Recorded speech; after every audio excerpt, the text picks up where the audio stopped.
Hello dear students, आज के class में हम लोग एक बहुत ही इम्पोर्टेंट टॉपिक पढ़ेंगे जो आपके 5 मार्क्स का क्वेश्चन लगभग 3-4 बार आपके बोर्ड एग्जाम में पूछा गया है इस तरह का क्वेश्चन। तो टॉपिक है एक समान आवेशित छल्ले या वृत्तीय पास के कारण विद्युत क्षेत्र की तीव्रता। अगर इसको इंग्लिश में बोले तो ऐसे हम लोग लिख सकते हैं, electric field intensity due to a circular ring या फिर कभी कभी सर्कुलर लूप ऑफ वायर भी रहता है। इसके हेडिंग को थोड़ा सा समझ पाना मुश्किल है, क्योंकि छल्ला, उसके अद्वितीय पास वगैरह आप लोग इस तरह का टर्म नहीं सुने होंगे, लेकिन सर्कुलर रिंग इस तरह का टर्म आप लोग सुने होंगे। मतलब रिंग मतलब एक तरह का हमारा अंगूठी बोलिए या फिर जो हमारा एक गोला सा पार्ट बोलिए, इस तरह से जो हमारा गोला होता है, जैसे हम लोग जो हाथ में बल्ला वगैरह पहनते हैं या फिर अंगूठी पहनते हैं उंगली में, तो उसको आप इमेजिन कर सकते हैं। उस पर हमारा क्या है, चार्ज फैला हुआ है, मतलब कि गोला सा हमारा चार्ज जो है फैला हुआ है पूरा। और इस चार्ज के कारण इसके अक्ष पे मान लीजिए कि हमारा गोला कुछ इस तरह से फैला हुआ है और यहाँ पे हमारा कुछ ये अक्ष है ना। तो इस अक्ष पे हमको विद्युत क्षेत्र की तीव्रता निकालना है। तो सबसे पहले हम लोग क्या करते हैं, हर बार की भांति इस बार भी हम लोग सबसे पहले फिगर बनाते हैं। फिगर से समझेंगे तो और बेहतर ढंग से क्लियर होगा। सबसे पहले एक फिगर लेते हैं, ये हमारा मान लीजिए कि हमारा छल्ला बोलिए या फिर वृत्तीय पास बोलिए, वो हो गया। ये हमारा बल्ला बोलिए या फिर आप जो हम लोग लैंग्वेज यूज करते हैं जनरली, बल्ला या फिर अंगूठी बोलिए वो। अब बल्ला कुछ हमारा गोला होता है, इस तरह से दिखाएंगे तो वृत्त बन जाएगा, जो अच्छा नहीं दिखेगा। इस कारण से इसको हम लोग हल्का सा तिरछा बना लेते हैं ना। सभी जगह आपको हल्का सा तिरछा दिखाई देगा ये, लेकिन है ये पूरा ऐसा गोला जैसा है। अब इस गोला को अगर हम लोग ऐसे थोड़ा सा तिरछा बनाए तो ऐसे तिरछा दिखाई दे रहा है, उंगली आपको इसी तरह से तिरछा कुछ इस तरह से दिखेगा, है ना। अब इसका ये केंद्र मान लेते हैं, केंद्र को हम लोग कुछ भी नाम दे देते हैं, ओ नाम दे देते हैं। अब इसका कुछ त्रिज्या होगा, मान लीजिए कि हमारा कुछ वृत्ताकार है, वृत्तीय पास है, वृत्ताकार है, तो इसका कुछ त्रिज्या होगा। जितना यहाँ होगा उतना यहाँ चारों तरफ सेम होगा, त्रिज्या होगा। तो त्रिज्या को हम लोग मान लेते हैं कि इसका त्रिज्या कुछ a है। ये जो हमारा वृत्ताकार पास है इसका त्रिज्या कुछ a है, ठीक है। और फिर इसके केंद्र से एक लाइन इस तरह से गुजर रही है, जिसको हम लोग कुछ अक्षीय रेखा बोल सकते हैं। यह कुछ अक्षीय रेखा है। अब अक्षीय रेखा पर किसी भी बिंदु पर यहाँ कहीं भी मान लेते हैं, यहाँ पे कहीं भी एक P पॉइंट पर, P बिंदु पर हम लोग विद्युत क्षेत्र की तीव्रता निकालेंगे कि यहाँ पे आवेश फैला हुआ है, यहाँ पे चारों तरफ आवेश है। इस आवेश के कारण यहाँ पर विद्युत क्षेत्र की तीव्रता का मान कितना होगा, ये हमको निकालना है। तो हम लोग क्या करेंगे, यहाँ पर कहीं पर भी एक छोटा सा डिस्टेंस हम लोग ले लेंगे dl। मान लेंगे कि यहाँ पर एक छोटा सा दूरी, एक ये तो बहुत बड़ा है, 2πa हो जाएगा, इसका त्रिज्या a है। तो वृत्त की परिधि क्या होता है, 2πr होता है। ये वृत्ताकार है तो 2πa हो जाएगा। इसका चूंकि त्रिज्या हम लोग a ले रहे हैं इसलिए 2πa हो जाएगा, तो ये टोटल 2πa है। लेकिन यहाँ पे हम लोग क्या कर रहे हैं, एक छोटा सा दूरी ले रहे हैं dl, है ना। अब छोटा सा दूरी ले रहे हैं तो यहाँ पर आवेश क्या होगा, छोटा सा आवेश होगा dq, क्योंकि यहाँ पर टोटल आवेश मान लेते हैं कि q आवेश फैला हुआ है, इस पर आवेश q फैला हुआ है। तो यहाँ पे हम लोग एक छोटा सा आवेश dq ले लेते हैं, है ना। अब पहले हम लोग इस छोटा सा जो आवेश dq है, इसके कारण P बिंदु पर विद्युत क्षेत्र की तीव्रता निकाल लेते हैं। इसके कारण हम लोग P बिंदु पर, यह सीधा लाइन कुछ इस तरह से जाएगा, P बिंदु पर विद्युत क्षेत्र की तीव्रता मान लेते हैं DE। यहाँ जो विद्युत क्षेत्र की तीव्रता है इसको हम लोग कुछ DE मान लेंगे। DE इसलिए मान लेते हैं क्योंकि यहाँ पे चार्ज हमारा छोटा सा चार्ज है। तो यहाँ जो विद्युत क्षेत्र तीव्रता जो हमारा बनेगा, वो विद्युत क्षेत्र तीव्रता क्या होगा, या विद्युत क्षेत्र बोलिए, विद्युत क्षेत्र जो उत्पन्न होगा उसका भी मान कम होगा, छोटा सा विद्युत क्षेत्र होगा, है ना, इसके कारण। अब इस तरह का छोटा छोटा हम लोग यहाँ पे चारों तरफ से हम लोग मान लेते हैं। इस तरह का छोटा सा dq है, dq के कारण यहाँ पे ऐसे जाएगा dq है, dq का कारण ऐसे जाएगा dq है, dq के कारण ऐसे जाएगा dq है, dq के कारण ऐसे जाएगा। मतलब चारों तरफ से हम लोग मान लेंगे कि इस तरह का छोटा छोटा बहुत सारा है हम लोग के पास, है ना। तो ये छोटा सा जो विद्युत विद्युत क्षेत्र की तीव्रता है, विद्युत क्षेत्र की तीव्रता ये छोटा वाला हम लोग निकाल लेंगे और फिर हम लोग टोटल पे निकालने के लिए हम लोग क्या करेंगे, उसको इंटीग्रेट कर देंगे। इंटीग्रेट मतलब एक साथ उसको हम लोग जोड़ते हैं ना, समाकलन जिसको आप हिंदी में बोलते हैं, वो कर देंगे, है ना। तो सबसे पहले हम लोग क्या करते हैं कि इस फिगर के बारे में लिखते हैं, जो हम लोग यहाँ पे मेंशन किए हैं उस चीज़ को हम लोग लिखेंगे। क्या लिखेंगे? एक ए त्रिज्या की वृत्ताकार, या तो आप छल्ला लिखिए या फिर पास लिखिए, दोनों में से कुछ भी लिखिएगा चलेगा। वृत्ताकार छल्ला लेते हैं। अगर छल्ला लिखिएगा तो छल्ला तो हमारा वृत्ताकार होता ही है, वो ऑटोमेटिक हो जाएगा, या फिर वृत्ताकार भी लिखिए तो कोई दिक्कत नहीं। वृत्ताकार छल्ला लेते हैं जिसके केंद्र O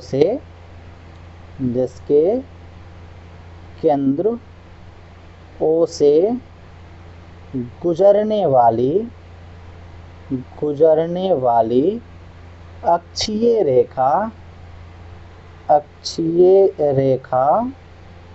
के किसी बिंदु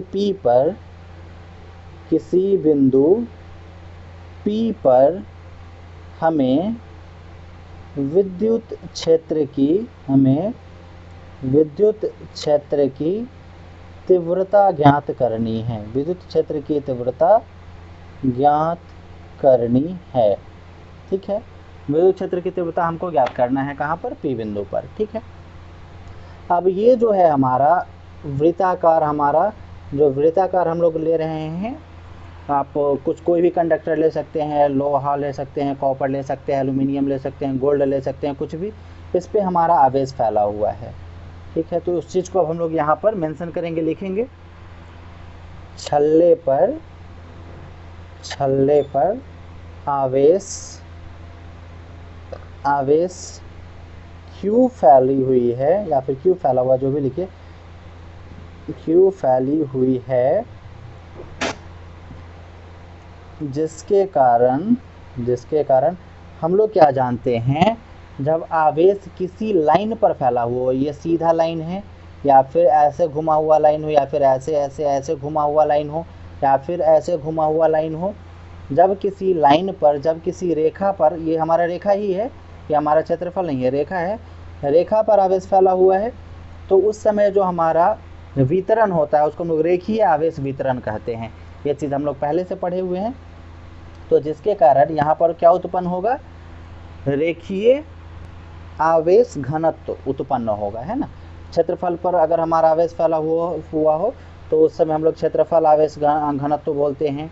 जब किसी आयतन पे फैला हुआ, फुटबॉल के अंदर फैला हुआ, तो उस समय हम लोग बोलते हैं वॉल्यूम आवेश घनत्व, मतलब कि हमारा आयतन आवेश घनत्व। तो यहाँ पे जो हमारा है इसको हम लोग बोलेंगे रेखीय आवेश घनत्व, जिसके कारण रेखीय आवेश घनत्व लैम्डा है। मतलब आवेश Q हमारा रेखा पर फैला हुआ है, जिसके कारण रेखीय आवेश घनत्व लैम्डा है। लैम्डा मतलब थोड़ा सा ये अच्छा नहीं दिख रहा है, ऐसे करके आप ऐसे करेंगे, लैम्डा है ना, ठीक है। अब इसके बाद जो विद्युत क्षेत्र तीव्रता होता है उसका फॉर्मूला आप लोग जानते हैं। विद्युत क्षेत्र तीव्रता का फॉर्मूला क्या होता है? ऊपर हम थोड़ा सा लिख दे रहे हैं। E बराबर क्या होता है? Q/4πε0 इंटू R² होता है। ये आप लोग पढ़े हुए हैं विद्युत क्षेत्र तीव्रता का फॉर्मूला, है ना। तो यहाँ पर अगर हम लोग देखें कि विद्युत क्षेत्र की तीव्रता उत्पन्न हो रहा है D, छोटा सा आवेश dq के कारण, तो इसके कारण यहाँ पर विद्युत क्षेत्र तीव्रता का मान अगर हम लोग लिखे तो कितना होगा? विद्युत क्षेत्र तीव्रता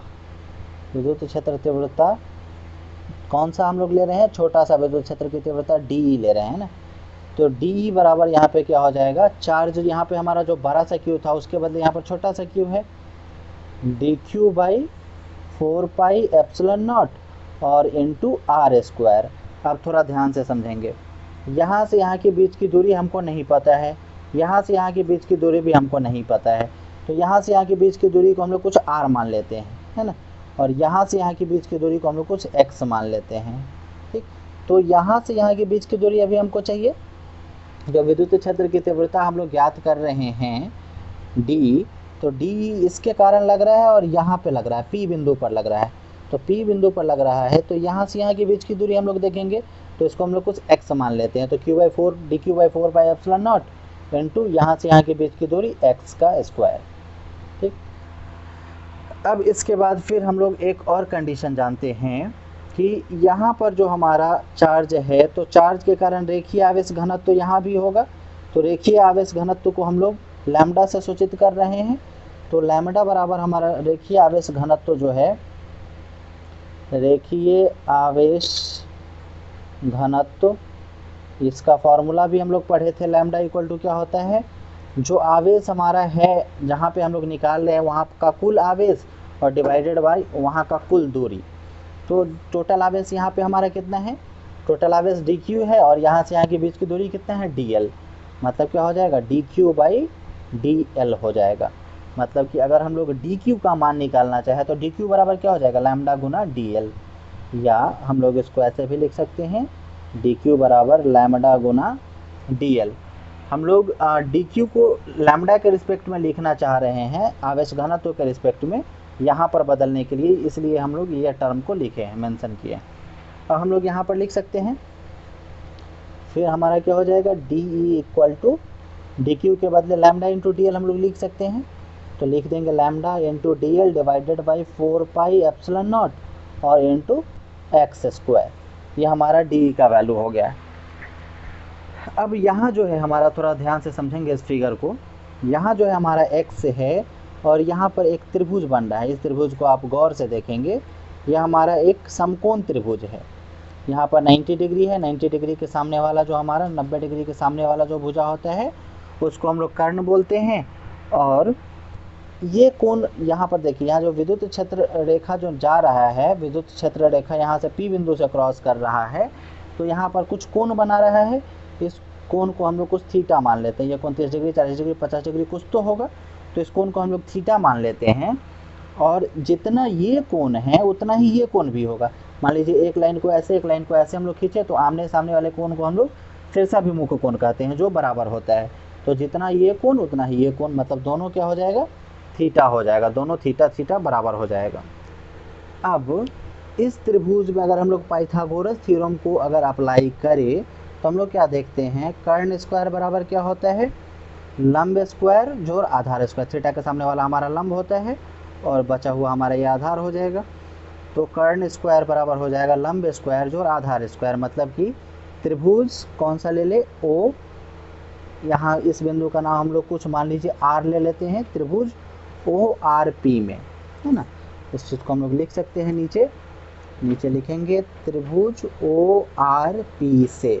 त्रिभुज ओ आर पी से हमको क्या मिलता है पाइथागोरस थ्योरम के अनुसार, एक्स स्क्वायर बराबर, मतलब कर्ण स्क्वायर बराबर है लंब स्क्वायर, लंब हमारा ए है, ए स्क्वायर, और प्लस आधार हमारा एक्स है, मतलब आर है। तो यहाँ पर हमारा एक्स स्क्वायर बराबर हो जाएगा A square plus are square, है ना। एक थोड़ा सा A square plus are square clear रहना चाहिए।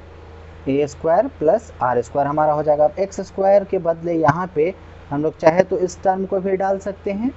तो इस टर्म को अगर हम लोग यहाँ पर डाल दे एक्स स्क्वायर के बदले, तो क्या हो जाएगा हमको, डी बराबर lambda into D L by 4 pi epsilon naught into A square plus are square मिलेगा।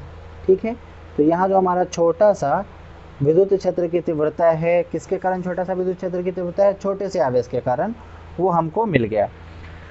फिर इसके बाद जो हमारा मेन मकसद है वो क्या है, इस पूरे के कारण, ऐसा छोटा छोटा बहुत सारे हैं, तो पूरे के कारण विद्युत क्षेत्र की तीव्रता निकालना, तो उसके लिए हम लोग क्या करेंगे, यहाँ जो हमारा छोटा सा है विद्युत क्षेत्र की तीव्रता, इसको हम लोग इंटीग्रेट करेंगे। इसको समीकरण 1 मान लीजिए, दोनों तरफ हम लोग क्या करेंगे, इसको समाकलित करेंगे, इंटीग्रेट करेंगे दोनों तरफ, है ना। अब इस चीज़ को हम लोग मेंशन करेंगे, समीकरण 1 को दोनों तरफ आप इंटीग्रेशन भी लिख सकते हैं, कोई फ़र्क नहीं पड़ता है, समाकलित भी लिखिए। दोनों तरफ इंटीग्रेशन इंटीग्रेशन या फिर समाकलित लिखिए, समाकलित करने पर, दोनों तरफ समाकलित हम लोग करेंगे तो हमको क्या मिलेगा, इधर हमारा क्या है डी है, इसको इधर इंटीग्रेट कर रहे हैं बराबर, इधर हमारे पास क्या है डी क्यू, इसको हम लोग चेंज कर लिए थे किसमें, लैम्डा इंटू डी एल में चेंज कर लिए थे भाई, 4 pi epsilon naught into R के जो हमारा डिस्टेंस था x, उसके बदले में क्या मिला हमको ए स्क्वायर प्लस आर स्क्वायर है। फिर यहाँ पर जो हमारा छोटा सा हमारा जो डिस्टेंस, छोटा सा जो हमारा विद्युत क्षेत्र की तीव्रता है, उसके बदले हमको क्या मिलेगा, बड़ा सा विद्युत क्षेत्र की तीव्रता ई मिल जाएगा है ना। तो ई बराबर, अब यहाँ पर देखिए लैम्डा, लैम्डा हमारा क्या है रेखीय आवेश घनत्व, तो इसका मान कुछ फिक्स होगा 2 4 5 8 10 20 कुछ भी इसका फिक्स वैल्यू है। फिर डीएल हमारा क्या था, छोटा सा लेंथ था, छोटा सा दूरी था, ये भी फिक्स वैल्यू है। फिर 1/4 पाई एप्सिलॉन नॉट, इसका मान भी फिक्स है, आप लोग को याद भी होगा 9 × 10⁻⁹, ये भी फिक्स है। अब ए जो है हमारा, ए हमारा क्या है, उसका जो हमारा वृत्त है, वृत्त का त्रिज्या है ए है ना। और आर जो है, यहाँ पे आप देखेंगे तो क्लियर होगा फिगर में देखिए, आर यहाँ से यहाँ के बीच का दूरी एकदम फिक्स है, ए भी एकदम फिक्स है, कुछ भी नहीं बदल रहा है। बदलेगा क्या, हमारा डीएल यहाँ से यहाँ के बीच की दूरी है, लेकिन ये जो दूरी है हमारा बदलेगा, पहले इतना दूरी के कारण फिर इतना दूरी, फिर इतना इतना इतना इतना इतना इतना, मतलब सिर्फ एक ही चीज़ हमारा चेंज हो रहा है, कौन सा, दूरी चेंज हो रहा है। तो दूरी चेंज होने के कारण हमारा आवेश भी बदल रहा है, लेकिन मेनली क्या हो रहा है, दूरी चेंज हो रहा है। तो सिर्फ बदलने वाला चीज़ यही है, मतलब वेरिएबल जो है जिसको हम लोग बोलते हैं चर, वो चर हमारा सिर्फ डीएल ही है, इसके अलावा बाकी जितना भी कुछ है वो सारा का सारा हमारा क्या है, अचर है। तो जो भी अचर वाला चीज़, कांस्टेंट वाला चीज़ है, उसको हम लोग बाहर निकाल देते हैं, मतलब बाहर क्या आ जाएगा, λ/4 pi epsilon naught into A square plus are square, ये सारा टर्म हमारा बाहर आ जाएगा, अंदर क्या बचेगा, इंटीग्रेशन डीएल का इंटीग्रेशन हो जाएगा। तो डीएल हमारा क्या था, एक छोटा सा हिस्सा था, किसका छोटा सा हिस्सा था, वृत्त का। अगर सारे छोटे छोटे हिस्से को अगर हम लोग जोड़ दे तो हमको क्या मिलेगा, टोटल वृत्त की परिधि मिलेगा, जो वृत्त का परिधि है टोटल यहाँ से यहाँ तक, वो वृत्त का परिधि मिलेगा। तो इसके बदले हम लोग लिख सकते हैं वृत्त का परिधि, मतलब λ/4 pi epsilon naught into A square plus are square, और इधर हमको मिलेगा 2 पाई ए, मतलब विद्युत क्षेत्र की तीव्रता ई बराबर हो जाएगा λ/4 pi epsilon naught into are square plus A square into 2 pi A. अच्छा, अब फिर से एक बार हम लोग इस फॉर्मूला को देखते हैं, इस फॉर्मूला को, रेखीय आवेश घनत्व तो लैम्डा बराबर क्या होता है, आवेश बटा में लंबाई, रेखीय आवेश घनत्व तो लैम्डा बराबर आवेश बटा में लंबाई, ठीक है। तो अगर हम लोग पूरे रेखीय आवेश के कारण पूरे पे अगर हम लोग देखें लैम्डा, तो लैम्डा बराबर क्या हो जाएगा, पूरा पे जो आवेश है वो पूरा का आवेश और डिवाइडेड बाई पूरा का लंबाई। तो पूरा का लंबाई यहाँ से यहाँ तक क्या है, 2 पाई ये है, और टोटल आवेश इस पर कितना है, क्यू है। मतलब लैम्डा बराबर क्या हो जाएगा, यहाँ पे अगर हम लोग रेखीय आवेश घनत्व तो पूरे के लिए देखें तो पूरा पर जितना हमारा आवेश है वो पूरा पे आवेश डिवाइडेड बाई पूरा लंबाई। मतलब अगर हम लोग इसको लिखना चाहे लैम्डा, तो लैम्डा बराबर हम लोग क्या लिख सकते हैं, पूरा वृत्त पे हमारा आवेश क्यू है, और डिवाइडेड बाई उस वृत्त का जो हमारा टोटल लंबाई है, वो लंबाई क्या हो जाएगा, उसका परिधि। अगर उसका लंबाई हम लोग देखें तो 2 पाई आर हो जाएगा, तो 2 पाई और उसका त्रिज्या कितना था, ए, मतलब 2 पाई ये हो जाएगा हमारा। और क्यू बराबर अगर हम लोग देखें तो क्यू बराबर क्या हो जाएगा, लैम्डा गुना 2 पाई ए, तो क्यू बराबर क्या हो जाएगा, लैम्डा इंटू 2 पाई ए। तो यहाँ पर अगर हम लोग देखें लैम्डा इंटू 2 पाई ए, तो लैम्डा इंटू 2 पाई ए के बाद हम लोग क्या लिख सकते हैं, क्यू भी लिख सकते हैं। मतलब ई बराबर क्या हो जाएगा, Q/4 pi epsilon naught into are square plus A square, है ना। विद्युत क्षेत्र की तीव्रता जो टोटल है हमारा है, वो टोटल हमारा कुछ इतना आ जाता है। अच्छा, अब विद्युत क्षेत्र की तीव्रता तो हमारा टोटल इतना आ रहा है, लेकिन अब थोड़ा सा ध्यान से समझेंगे, सिर्फ इतना सा चार्ज के कारण हमारा इधर आ रहा था, फिर इतना सा चार्ज के कारण इधर जा रहा था, इधर इधर इधर चारों तरफ हमारा जा रहा था, विद्युत क्षेत्र की तीव्रता इधर भी है, इधर भी है, इधर भी, इधर भी, मतलब चारों तरफ विद्युत क्षेत्र की तीव्रता जा रहा है। तो फाइनली हमारा विद्युत क्षेत्र की तीव्रता जाएगा किधर? ये तो ऐसे ऐसे चारों दिशा में ऐसे फैला हुआ कुछ मिलेगा, ऐसे फैला हुआ मिलेगा, लेकिन ऐसा तो हमको चाहिए नहीं, सिर्फ हमको एक ही दिशा में चाहिए। तो अगर आप लोग गौर से देखेंगे, यहाँ पे मान लीजिए कि यहाँ पे है कुछ हमारा ऐसा है, और विद्युत क्षेत्र की तीव्रता हमारा कुछ ऐसा जा रहा है, ऐसा जा रहा है, चारों तरफ ऐसे जा रहा है ना। तो उस कंडीशन में इसके ऊपर वाला जो विद्युत क्षेत्र की तीव्रता है ऐसे ऐसे भी जा रहा होगा, मतलब नीचे की तरफ ऐसे अगर आ रहा है तो ऐसे भी जा रहा होगा, ऐसे भी जा रहा होगा, चारों तरफ जा रहा होगा। तो ऊपर वाला और नीचे वाला दो पोर्शन हमको मिल रहा है। अब इसको अगर हम लोग देखें तो इसका दो कंपोनेंट होगा, एक कंपोनेंट इधर की तरफ और दूसरा कंपोनेंट नीचे की तरफ। अगर इधर से इधर वाले विद्युत क्षेत्र की तीव्रता को हम लोग देखें तो इसका भी दो कंपोनेंट होगा, एक इधर की तरफ और एक ऊपर की तरफ। तो ऐसी स्थिति में हम लोग देखेंगे ऊपर और नीचे वाला दोनों एक दूसरे को कैंसिल करके बैलेंस कर लेगा, है ना। फाइनली हमको क्या मिलेगा? इस दिशा में मिलेगा विद्युत क्षेत्र की तीव्रता, इस दिशा में। अगर हम लोग कंपोनेंट इसका तोड़े, कंपोनेंट तोड़ना आप लोग को हम सिखाए हुए थे, थीटा इसके साथ जुड़ा हुआ है, तो इधर हमारा क्या हो जाएगा? डी, जो भी हमारा ये रहेगा इसमें कॉस थीटा लगा देंगे, डी कॉस थीटा, है ना। और नीचे हमारा क्या हो जाएगा? D sine theta. तो हमारा डी का जो हमारा टोटल वैल्यू है ई, वो हम लोग फाइंड कर लिए थे। अब उसमें सिर्फ हमको कॉस थीटा जोड़ लेना है, मतलब इधर जो हमारा टोटल वैल्यू हो जाएगा, टोटल विद्युत क्षेत्र का तीव्रता, वो क्या हो जाएगा? ई। मतलब डी का तो हम लोग ई फाइंड कर लिए हैं, ऐसे जा रहा था, ऐसे जा रहा था, जितना भी विद्युत क्षेत्र का तीव्रता जा रहा था, इस डी का वैल्यू हम लोग ई फाइंड कर लिए हैं, और कॉस थीटा इसके साथ हमारा लगा रहेगा, है ना। तो कॉस थीटा हमारा इधर है। अच्छा, ऊपर की तरफ या नीचे की तरफ देखें तो इसमें साइन थीटा लगा हुआ है, तो नीचे भी साइन थीटा रहेगा और ऊपर भी साइन थीटा रहेगा। अगर मान लिया जाए कि यहाँ से अगर जा रहा है ऐसे जा रहा है हमारा कुछ डी, है ना, तो इसके कारण यहाँ पे हम लोग देखें कि अगर थीटा है तो ये भी हमारा थीटा हो जाएगा, और इधर हो जाएगा डी कॉस थीटा, और ऊपर हो जाएगा डी साइन थीटा। आप लोग गौर से देखिए, ये डी साइन थीटा और ये डी साइन थीटा ऊपर नीचे दोनों कैंसिल हो जाएगा, और इधर हमारा जितना है सब एक साथ जुड़ जाएगा, है ना। तो इधर का जितना भी डी है सब जुड़ के ई हो जाएगा, और कॉस थीटा हमारा कॉमन रह जाएगा सबके लिए, तो कॉस थीटा हम लोग बाद के लिए रहने देंगे। तो यहाँ जो हमारा ई का वैल्यू आया है, ई इक्वल टू कितना है? q/4πε0 into are square plus A square, और जो हमारा टोटल विद्युत क्षेत्र की तीव्रता है वो क्या हो जाएगा? इसमें कॉस थीटा लग के हो जाएगा, है ना।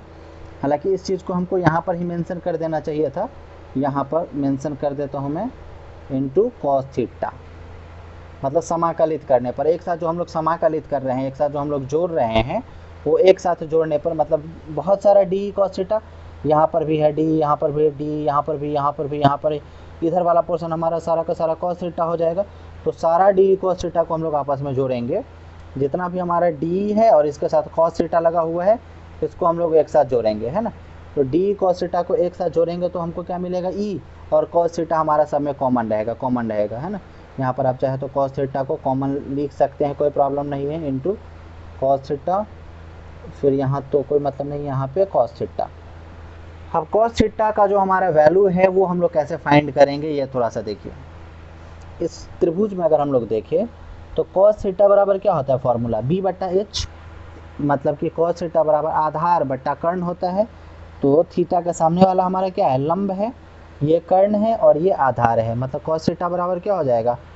r/x, मतलब कि आधार बट्टा कर्ण।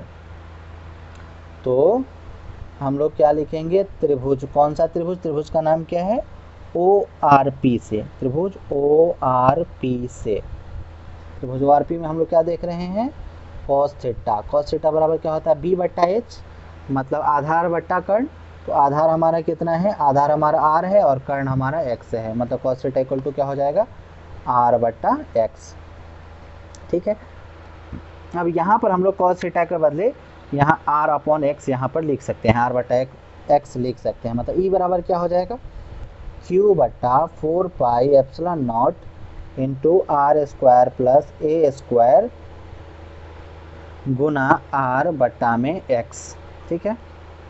अब एक चीज़ को हम लोग थोड़ा सा ध्यान से समझेंगे, चूँकि यहाँ पर हम लोग को क्या मिला था? x स्क्वायर बराबर आर स्क्वायर प्लस ए स्क्वायर। तो x बराबर अगर यहाँ से निकालना चाहे तो x बराबर क्या हो जाएगा? Root under R square plus ए स्क्वायर, मतलब यहाँ से स्क्वायर हटेगा तो यहाँ पर क्या होगा, आके चढ़ जाएगा, A square plus are square का रूट हो जाएगा एक्स बराबर, है ना। तो एक्स बराबर हम लोग लिखना चाहे यहाँ पर ब्रैकेट में हम लोग लिख देते हैं, एक्स बराबर क्या हो जाएगा, root under a square plus are square, या फिर आर स्क्वायर प्लस ए स्क्वायर, कुछ भी लिखिए कोई फ़र्क नहीं पड़ता है ना। ये चीज़ हमको फिगर से ही ये चीज़ हम लोग फाइंड किए हैं कि कर्ण बराबर क्या हो जाएगा, कर्ण बराबर रूट अंडर आधार स्क्वायर प्लस लंब स्क्वायर, ठीक है।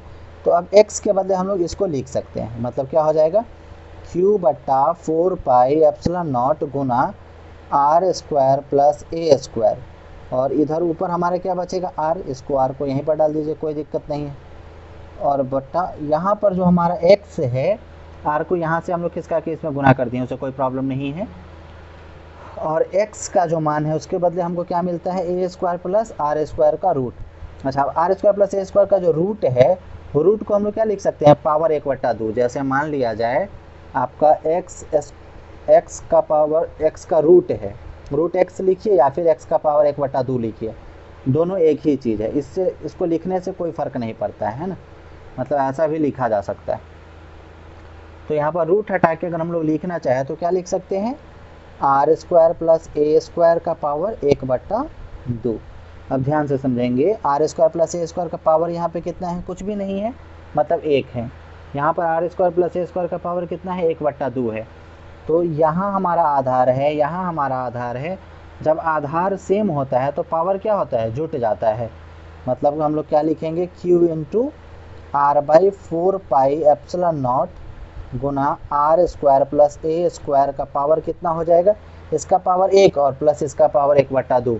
तो 1 में 1/2 को हम लोग ऐड करेंगे तो कितना हो जाएगा, 2 कम 2 1 3/2, मतलब ये हो जाएगा 3/2। जो हमारा विद्युत क्षेत्र की तीव्रता का मान है वो कितना आ गया, q into are by 4 pi epsilon naught into are square plus A square का पावर 3/2। यही हमको निकालना था, यही हमको फाइंड करना था।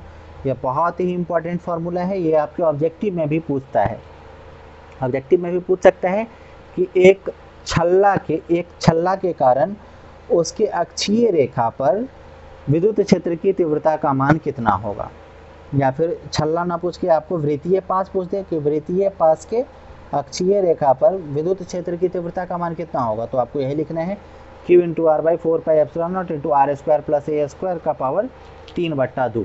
अच्छा, अब इसमें एक कंडीशन आ जाए कि जो हमारा वृत्तीय पास है या फिर छल्ला है, ये जो है हमारा, ये हमारा अगर बहुत छोटा हो इस दूरी की तुलना में, जैसे मान लिया जाए कि यहाँ से ये जो दूरी है P बिंदु का, ये मान लीजिए कुछ 1 किलोमीटर हो, और यहाँ से यहाँ के बीच का जो दूरी है वो 1 सेंटीमीटर हो, तो 1 सेंटीमीटर 1 किलोमीटर की तुलना में बहुत छोटा हो जाएगा।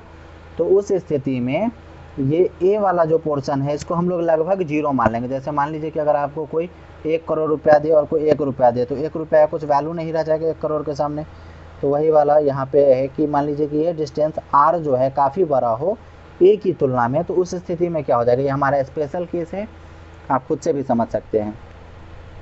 अगर r जो है बहुत बड़ा हो किसकी तुलना में, A की तुलना में, तो उस स्थिति में क्या होगा, A लगभग 0 के बराबर हो जाएगा। मान लीजिए 1 करोड़ रुपया के सामने में 1 रुपया तो लगभग 0 के बराबर है। तो वही यहाँ पे है कि r की तुलना में A बहुत छोटा है, इसलिए इसको हम लोग 0 मान लेंगे। तो बचेगा क्या, यहाँ पे सिर्फ हमारा r बचेगा। अब इस चीज़ को यहाँ पे हम लिख देते हैं घेरा बनाकर, आप लोग कंफ्यूज नहीं होइएगा, आप लोग थोड़ा सा मैनेज कीजिएगा।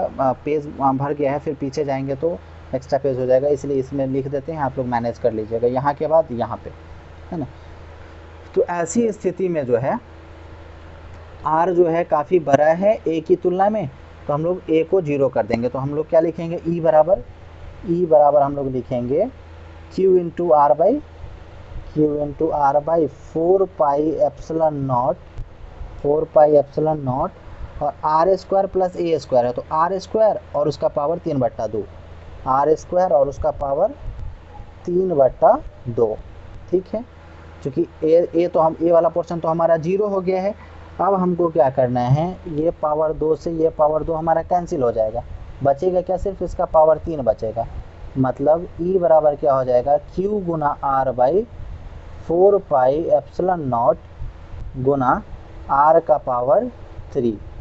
यही हमारा फाइनली फॉर्मूला हो जाएगा स्पेशल कंडीशन में। स्पेशल कंडीशन हमारा क्या है, जब ये दूरी जो है हमारा, जब जिस बिंदु पर हमको विद्युत क्षेत्र की तीव्रता निकालना है वो दूरी काफ़ी बड़ा हो, जो हमारा वृत्तीय पास है या फिर छल्ला है उसके त्रिज्या की तुलना में, तो उस स्थिति में हम लोग ये वाला फॉर्मूला अप्लाई करेंगे। ठीक है, तो सबसे पहले आपको क्या करना है, ये हम बारी बारी से इसको सामने लाते हैं। आप इसका स्क्रीनशॉट ले लीजिए, पहले इतना का स्क्रीनशॉट ले लीजिए फटाक से। उम्मीद है स्क्रीनशॉट ले चुके हैं आप लोग। फिर नीचे वाले पोर्शन का स्क्रीनशॉट लेना है ना, यहाँ तक का आप ले चुके थे स्क्रीनशॉट, फिर नीचे वाले पोर्शन का स्क्रीनशॉट ले लीजिए। नीचे वाले पोर्शन का भी उम्मीद है आप लोग वीडियो को रोक कर स्क्रीनशॉट ले लेना रहता है ना, स्क्रीनशॉट ले लिए होइएगा। अब इसका हम लोग स्क्रीनशॉट ले लेते हैं। अब इधर का आप लोग स्क्रीनशॉट ले लीजिए फटाक से। इधर का भी आप लोग उम्मीद है स्क्रीनशॉट ले लिए होइएगा। और फिर नीचे का स्क्रीनशॉट ले लीजिए, नीचे का स्क्रीनशॉट भी आप लोग ले लिए होइएगा। देखिए यहाँ से यहाँ तक नोट करना है, और यहाँ के बाद यहाँ से ये दोनों चीज़ इसके नीचे ये इस दोनों को नोट करना है ना, कन्फ्यूज़न में नहीं आइएगा। इसका भी स्क्रीनशॉट ले लीजिए। जब हम समझा रहे होते उस समय आप लोग सिर्फ समझना है, और बाद में स्क्रीनशॉट लेके खुद से आपको इसको कॉपी में लिखना है।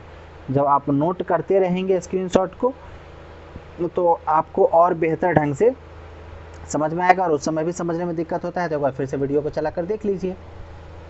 ठीक है, तो हम लोग मिलते हैं फिर नेक्स्ट क्लास में। नेक्स्ट क्लास में हम लोग नए चैप्टर के साथ मिलेंगे। ये आपका इस चैप्टर का लास्ट टॉपिक था। तब तक आप लोग अपना ख्याल रखिएगा, अच्छे से रहिएगा। तब तक के लिए बाय बाय।